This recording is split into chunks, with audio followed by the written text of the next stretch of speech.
Hello दोस्तों, कैसे हैं आप लोग। हमारी आज की कहानी का नाम है आरोप।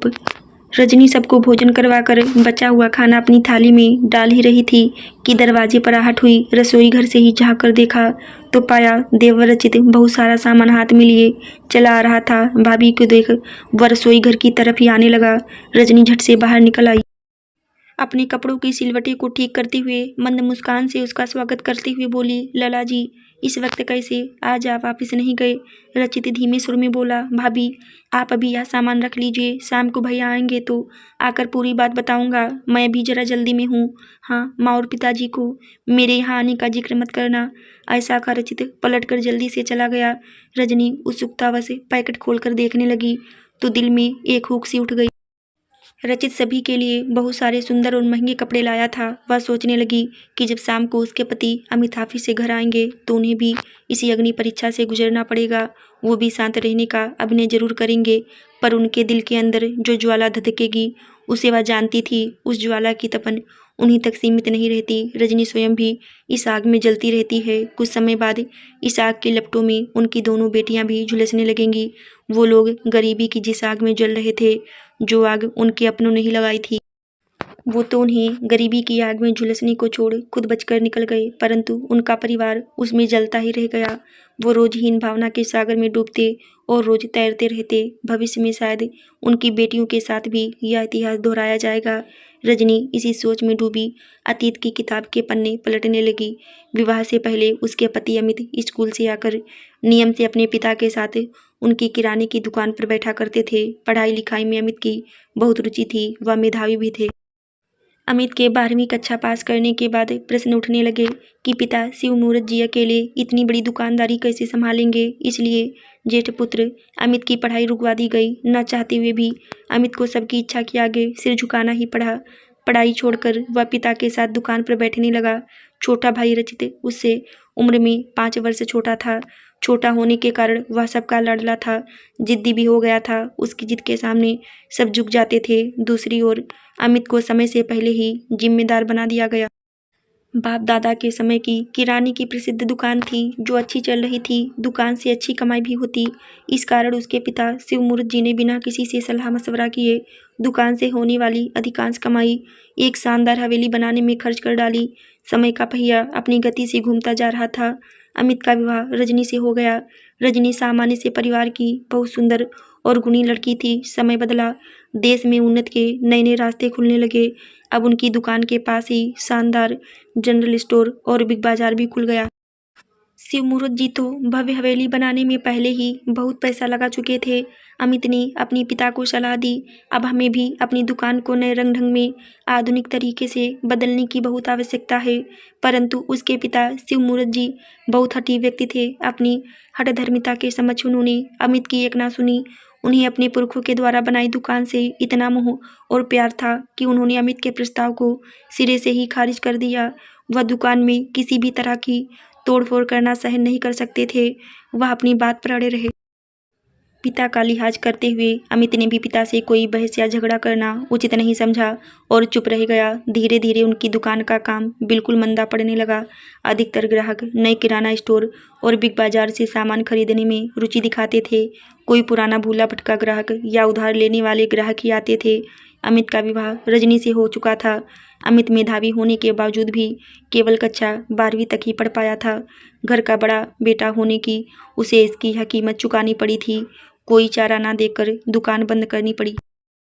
पिता ने इस सदमे में खटिया पकड़ ली। अपनी जिद के कारण वह दुकान को किराए पर भी चढ़ाने को तैयार ना हुए। परिवार का पूरा भार अमित के कंधों पर आ पड़ा। रचित अभी पढ़ ही रहा था। ऐसे में अमित के हाथ पैर फूल गए। अब वह परिवार कैसे चलाए। उसकी पत्नी रजनी बहुत धैर्यशाली, सुशील और समझदार लड़की थी। उसने अमित को कोई नौकरी खोजने की सलाह दी। अमित ने पहले टाइपिंग सीखी। वह रोज पड़ोस वालों से अखबार मांग के लाता और जहाँ उसके योग्य रिक्त स्थान होता वहीं आवेदन कर देता। जान पहचान वाले सारे महत्वपूर्ण लोगों की जानकारी भी जुटाई कि कोई जान पहचान वाला ही नौकरी दिलवाने में सहायता कर दे। इस परेशानी में भटकते हुए एक दिन उसे पिताजी के एक पुराने और खास दोस्त मिल गए। वह अमित से बहुत स्नेह रखते थे। अमित की सारी कहानी सुन उन्होंने बड़ी भाग दौड़ करके अपने प्रभाव से एक सरकारी ऑफिस में अमित को क्लर्क की नौकरी दिलवा दी। नौकरी पाकर अमित और रजनी ने पिताजी के दोस्त को ढेरों धन्यवाद दिया। वह मंदिर जाकर प्रसाद भी चढ़ाए। घर में जब पिता शिवमूर्त जी को उन्होंने यह खुशखबरी दी तो वह खुश होने की जगह बहुत क्रोधित हो उठे। उनका चेहरा तमतमा उठा और बोले, तुमने तो अपने खानदान की लुटिया ही डुबो दी। इतनी पीढ़ियों से चल रही दुकान बंद करके अब यह कलर की करोगे, वह भी मेरे पुराने दोस्त के आगे गिड़गिड़ाकर भीख मांगकर। तुम्हें यह नौकरी मिली है, तुमने हमारी इज्जत मिट्टी में मिला दी। अमित अपने पिता की बहुत इज्जत करता था। कैसे बताता कि उसने पिछले दिनों में कितनी परेशानियों को झेला है, इसलिए चुप रह गया। लेकिन अमित ने देखा कि पिता आपे से बाहर होने लगे। तब वह धीमे स्वर में बोल उठा, पिताजी, हमारी दुकान बहुत पुराने समय में बनी थी। अब समय की मांग के अनुसार उसमें कुछ रजनीर, कुछ नयापन लाना बहुत जरूरी था। मैंने बहुत बार आपको इस बारे में मशवरा भी किया, परंतु आपने अपने पूर्वजों की दुकान में किसी तरह की तोड़फोड़ करने, उसका नवीनीकरण करने से इनकार कर दिया। आपने सारी कमाई आलीशान हवेली बनाने में लगा दी। यह सुन शिवमूर्त जी अमित से इतनी नाराज हो गए कि अमित से बात करना ही बंद कर दी। अमित की माँ भी तीखे मिजाज की महिला थी। उन्होंने भी अमित को खूब खरी खोटी सुनाई। अब अमित अंदर से टूट कर रह गया। रजनी भी दूसरी बार गर्भवती थी। पहली बेटी मायके में हुई थी, अब की बार रजनी ससुराल में रहना चाहती थी, पर सास ससुर की ओर से कोई सहयोग नहीं मिल रहा था। अमित अकेला ही दौड़ भाग कर रहा था। रजित की फीस भरते भरते उसकी कमर टूट गई थी। सारा पैसा घर खर्च में ही खत्म हो जाता। इतना करने के बाद भी अमित पिता की नज़रों में एक अपराधियों सी यंत्रणा झेल रहा था। प्रसव का समय पास आ गया था। मजबूर होकर रजनी ने दुखी हृदय से शादी में मायके से मिले झुमके की जोड़ी अमित के हाथ में पकड़ाकर प्रसव का प्रबंध करने को कहा। कोई चारा न देख अमित ने झुमके गिरवी रख कुछ रुपया जुटाया और रजनी के लिए प्रसव का सारा इंतजाम किया। रिश्ते नाते और पड़ोसियों की दिखावे के लिए अमित की माँ को भी अस्पताल जाना पड़ा। प्रसव के बाद रजनी ने जब दूसरी बेटी को जन्म दिया तो सास बौखला गई। अपनी तबीयत खराब होने का बहाना बना अस्पताल से घर वापस आ गई। रजनी नर्सों के रहमो करम पर अकेली पड़ी रही। अब रचित की पढ़ाई भी समाप्त हो चुकी थी। उसे बड़ी बड़ी कंपनियों से नौकरी के मौके मिलने लगे थे। रचित ने वापस आकर अपने बड़े भाई अमित और रजनी भाभी को जब जीर्णहीन हालत में पाया तो दंग रह गया। दुकान बंद कर देने की सूचना तो उसे हॉस्टल में मिल ही चुकी थी, परंतु दुकान बंद होने पर भाई और पिता के बीच हुई भयंकर कलह से वह पूर्णतया अनभिज्ञ था। अमित की माँ आए दिन अमित की दोनों बेटियों को बेवजह कोसती रहती। वह कहती, बेचारी अमित की छाती पर दो दो बेटियों बिठाकर रख दी। यह सुनकर हमेशा शांत रहने वाली रजनी भी तड़प उठी। पहली बार उसकी भी जुबान खुल गई। वह बोली, माँ, मेरी बेटियों को आज के बाद ना कोसना, वरना परिणाम ठीक ना होगा। घर में कलह का बीज अंकुरित हो चुका था। घर में नित्य ही झगड़ा होने लगा था। यह देख पिता शिवमूर्त जी ने हवेली को दो भागों में विभाजित कर दोनों बेटों में बांट दिया। वह स्वयं पत्नी सहित रचित वाले भाग में रहने चले गए। पिता का यह फैसला अमित को सहस्त्र बिच्छुओं के डंकों जैसे बेध गया। जिस माता पिता की खुशी के कारण पढ़ाई छोड़ी, उनके साथ दुकान संभाली, शिक्षा अधूरी रह गई। भाई की पढ़ाई के लिए पत्नी और बच्चों को अभाव में रखा, उसी पिता ने आज उसे ही त्याग दिया। अब बात अमित को बहुत आहत कर गया। वह अंदर तक बुरी तरह टूट गया। हठी शिवमूर्त जी कहीं से भी अपनी गलती मानने या झुकने को तैयार नहीं थे। रचित को उच्च पद पर नौकरी मिलते ही उनके घर बड़े और अमीरों घरों के रिश्ते की बाढ़ सी आ गई। गर्वित माँ ने बहुत ठोक बजाकर अपने ही शहर की 1 करोड़पति की बेटी को मंजूरी दी। रचित को भी वह लड़की पसंद आ गई। सगाई से पहले एक दिन माँ ने दोनों घरों को जोड़ने वाले गलियारे में आकर उच्च सुर में अमित और रजनी को सुनाकर बोला, रचित, अपनी भाभी और भाई को समझा दो, जो बड़े घर में रिश्ता तय हुआ है, कपड़े लत्ते सोच समझ के खरीदें, कहीं समधी आने में हमारी नाक ना कटवा दें। मैं तो कहती हूँ उनके लिए तू ही खरीदारी कर ले। अमित ऑफिस जाने के लिए निकल ही रहा था, उसके कानों में भी यह बात पड़ गई। उसने तुरंत रजनी से सलाह की कि छोटे भाई की शादी का अवसर रोज रोज तो आएगा नहीं। हम ऑफिस से थोड़ा लोन लेकर शादी के लिए खरीदारी कर लेते हैं। ऑफिस जाकर उस लोन लेने की औपचारिकता पूरी कर ली। बेटियों के स्कूल से लौटने की आवाज़ सुनकर रजनी वर्तमान में लौट आई। उसने जल्दी से रचित द्वारा लाए पैकेट अलमारी में छिपाने की कोशिश की, परंतु बड़ी बेटी नेहा की निगाहें सब देख चुकी थीं। वह पूछे बिना सब समझ गई। रजनी ने दोनों बेटियों को बड़े अच्छे संस्कार दिए थे। वो अपने माता पिता की तरह ही मेहनती, ईमानदार और स्वाभिमानी लड़कियां थीं, इसलिए उसने अपनी माँ से कुछ पूछताछ नहीं की। रजनी सोचने लगी कि ऑफिस से आकर जब अमित को पता चला कि रचित सबके लिए बहुत सारे महंगे कपड़े देकर गया है तो उसके स्वाभिमान को गहरी चोट पहुंची। उसके तुरंत फ़ोन करके रचित को अपने घर बुलाया। रचित अपने बड़े भाई का बहुत आदर करता था। उसे मालूम था कि आज वह जो कुछ भी है अपने बड़े भाई की वजह से ही है। रचित के आते ही अमित के सब्र का बांध टूट गया। भर्राई आवाज़ में उसने रचित से पूछा, क्यों रचित, क्या तुमने मुझे इतना नकारा समझ कर बैठे हो कि मैं तुम्हारी शादी में अपने परिवार के लिए अच्छे कपड़े तक नहीं खरीद पाऊंगा? रचित को अमित और पिता के बीच हुई इस अनबन का कारण नहीं पता था। उसने सिर नीचा किए कहा, भैया, मुझे तो माँ ने कहा था, इसलिए मैं लाया हूँ।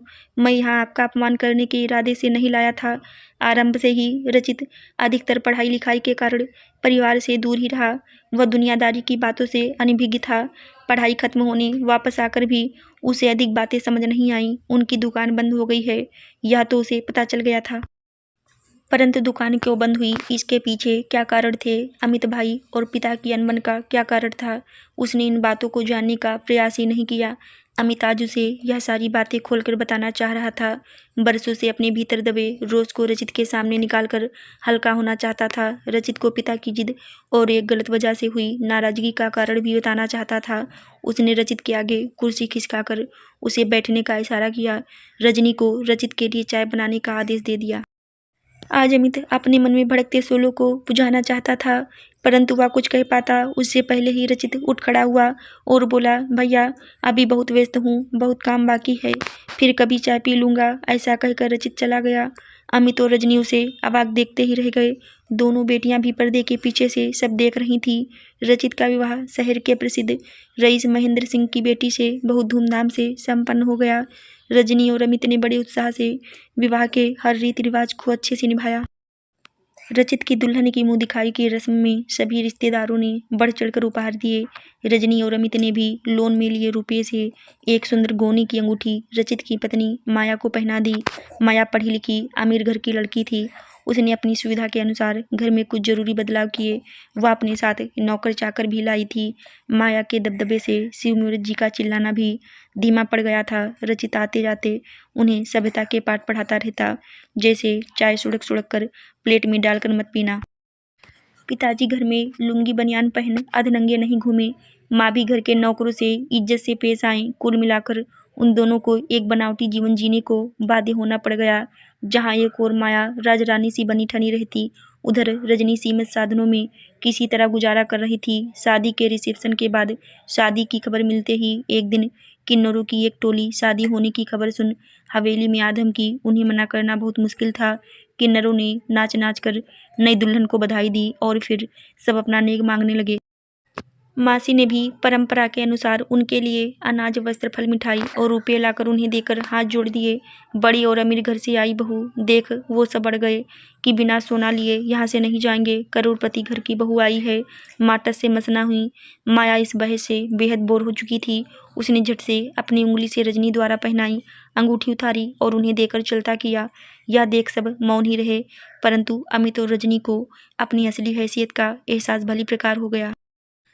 वह अभी तक झूठा वहम पाले बैठे थे कि देर सवेर सबको यह एहसास होगा कि अमित को निर्दोष होते हुए भी दंडित किया जा रहा है। समय के साथ सब ठीक हो जाएगा, परंतु आज उसकी यह सोच पर भी विराम लग गया। उस पर लगे इस आरोप को गलत सिद्ध करने के लिए उसके पास ना तो कोई गवाह था और ना ही कोई वकील था। समय पंख लगाकर उड़ता ही चला गया। अमित की दोनों बेटियां युवा हो चुकी थीं। दोनों बहुत ही मेधावी थीं। बड़ी बेटी नेहा एक अंतर्राष्ट्रीय कंपनी की उच्चतम अधिकारी होने के कारण अमेरिका चली गई। छोटी राशि आईएएस परीक्षा में प्रथम नंबर पर आकर जिला कलेक्टर बन गई। अमित की दोनों बेटियों ने अपने माता पिता का नाम रोशन कर दिया था। नेहा और राशि ने अपने पूर्वजों की दुकान का पूर्णतया कायाकल्प करवाकर उसे एक शानदार जनरल स्टोर के रूम में परिवर्तित कर दिया। जनरल स्टोर के ऊपर शिव मुहूर्त अमित जनरल स्टोर का बोर्ड लगाया गया। स्टोर के मुहूर्त के अवसर पर शहर के बड़े बड़े गणमान्य लोगों को आमंत्रित किया गया। शिव मुहूर्त जी अब बहुत वृद्ध हो चुके थे, बीमार भी रहते थे। उनकी दोनों पोतियां उन्हें एक व्हील चेयर पर बिठाकर आयोजन स्थल लेकर आईं। जनरल स्टोर पर लगे बोर्ड को देख शिव मुहूर्त जी बहुत भावुक हो रो पड़े। उन्होंने इशारे से अमित को बुलाकर अपने गले से लगा लिया। दोनों की आंखों से आंसू बहने लगे। अमित की माँ भी अमित के साथ मिलकर रो पड़ी। आशा करती हूँ दोस्तों आपको हमारी कहानी ज़रूर अच्छी लगी होगी। धन्यवाद।